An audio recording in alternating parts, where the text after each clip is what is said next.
Hey, welcome to TYT Sports Rotowire. I'm Heather Ankeny along with Liss and David DeStefano. That's right. Got it. Nice. From Accusore here to help us with a little sort of like a betting 101. We do an awful lot of betting talk on this show, beating the book, sports betting, Survivor. And David from Accusore is actually going to help us out with some of just the lingo, what some of this means. Right. I've seen a lot of comments where, you know, people just don't have any idea, and I'm one of them. That's why I don't necessarily pick the games, because it gets a little tricky for me too to understand a lot of this. So you start with a straight bet, and a straight bet is, let's say the Broncos are favored by 7, they're playing the Packers. Broncos are -7, that means they start the game down by 7 already. They have to make up the 7 points. With a straight bet, with the juice, you hear that term a lot. Juice means that's basically what the house gets. So you have to risk 110 to make $100 for every single bet. And it goes up 220 to pay 200. And that's if the juice is -110. A lot of times you'll see the juice at -120, which means more people are betting on that side. The line hasn't shifted, it's still a 7-point spread, but now you have to risk 120 to win 100. The casino needs to make money. The casino's in it not to be nice, just to offer you a chance to bet the sports book. They need to make a profit, okay? They need to win. And how do they do that? You can choose either team, right? You can choose, you can bet on the Broncos, you can bet on the Packers. You know, let's even take one this week, the Broncos, the Dolphins. The line is 7.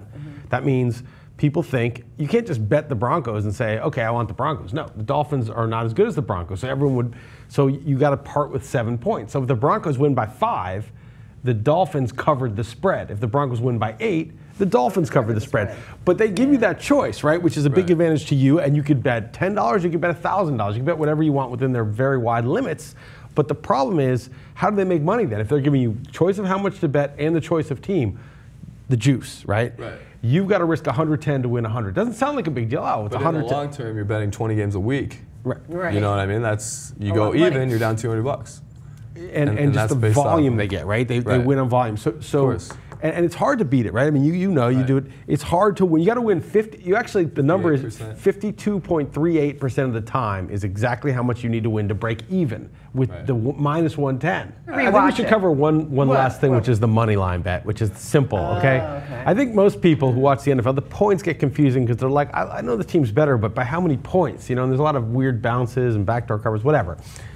This team is going to beat this team. The Broncos are going to beat the Dolphins. They're never going to lose 2 in a row. I'm sure of it, blah, blah. I don't really think that. But, you know, let's say you thought that. You just want to bet the Broncos to win, okay? That's all I want. I don't want to deal with this point spread nonsense.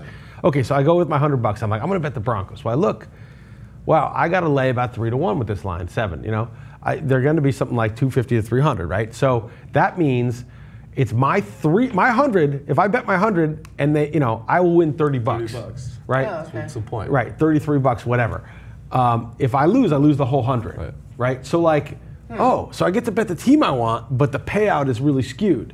But the other side is, let's say I think the Dolphins are going to spring an upset. The Broncos have some injuries. Well, now you can lay your $30 and win 100. Instead of, there's no points, you got to win. If they lose by 3, that doesn't do you any good. They got to win the game, but you're getting 3 to 1 odds. And then you have the parlay.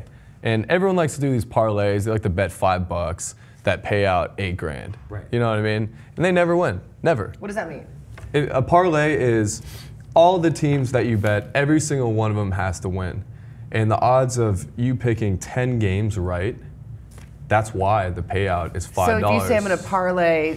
Parlay is, all right, let's say I like college football, for example. I like Oregon State +7, USC +6. Wait, no, I get it. So all the teams that you bet, you can parlay into saying, I'm now going to bet X amount of dollars that I'm right. The payout is so much higher for what you put down because the chance of that happening, and it just doesn't happen. Okay. I mean, you don't hit a 17-game parlay. But a lot of people do parlay. I hear that a lot. My rule is you don't bet more than 3 on a parlay. Okay. If each game is 50-50, the spread games are 50%. They're coin flips, okay? They want to set the line so it's a coin flip, okay? So to win 2, if you lose any one bet in your parlay, you lose the whole thing. You could get 6 out of 7 right, and the amount you win is 0. The amount you lose is whatever you bet, okay? So you need to get all of them right. You can actually do a progressive parlay, which means you can lose 1 and still win. That's some advanced. That's the advanced class. Yeah. Okay. So let's get back. Let's go back to basics. So most parlays you got to win all of them. Okay. Right. And if it's 50-50, it's like a coin flip, right?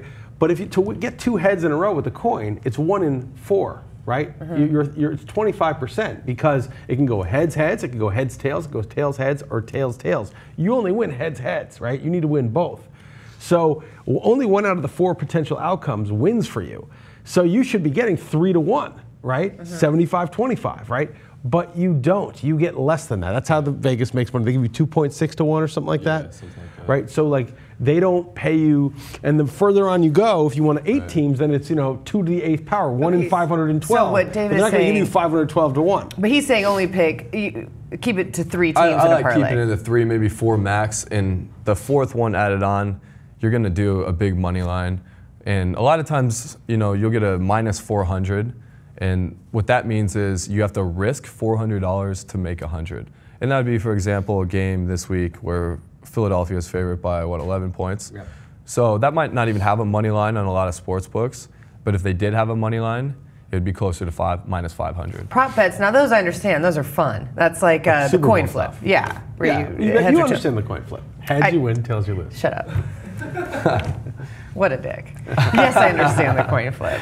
But there are other prop bets that, do those make a lot of money? People love taking the over on receivers. Let's say Calvin Johnson over 68.5 yards or over 1 touchdown. Those are prop bets also. Right. Okay. The public loves betting the overs. And that's why, like I said, there's hotels built in Vegas. Right.